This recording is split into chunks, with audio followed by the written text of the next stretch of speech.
Today is Monday nga pala. So, ayan, tayo mag-gym ulit. So, ang i-gym ko lang ngayon, ang i-workout ko lang ngayon is yung upper body. Upper body. Kasi kahapon, yung lower body. So, ang ginagawa ko na is ganon. Alternate, upper body and lower body. Tapos, pagkatapos nung alternate na yon, ginagawa ko na is pahinga na. O, diba? Mas maganda kasi yung kahit lumamon ako ng lumamon. Alam niyo ba, yung hindi ako masyadong tumataba. Ito lang yung tumataba sa akin. Ito. Makita niyo. So, hindi masyadong lumulobo yung mga tiyan ko.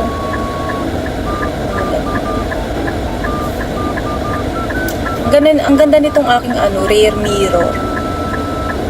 Pag tinignan mo yung nasa likod na sasakyan, kitang-kita mo talaga yung mukha. Literal na mukha. Kitang-kita yung nasa likod. So, 1 hour lang ako sa gym ngayon. Magbabak. Mag-ano lang ako na.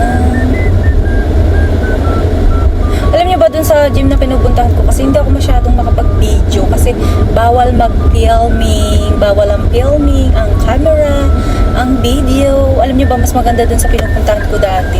Pwedeng mag-video, pwedeng mag-camera, samantalang dito. Kaya gusto ko dito kasi mas malapit talaga sa bahay. Mga 3 minutes lang andun na ako. Doon kasi sa dati 20 to 30 minutes, lalo na pagka-traffic. Tapos pagkagabi ako pumunta, nalilate na ako kasi nakaka-uwi ako mga 11:30 na ng gabi. So, kaya mas pinili ko na lang dito. Mas malapit. 3 to 5 minutes lang. Nandito na ako. Diba? Ayan na. Ilang liko ko lang. 1, 2, 3. Ando na ako. O, diba? Nandito na kaagad ako. Napakalapit.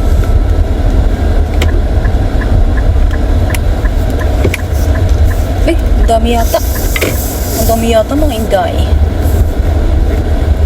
Saan kaya ako mag-park? Dito. Uy, wala, ang unti. Yay, ang dami. Ang daming parking. Yahoo!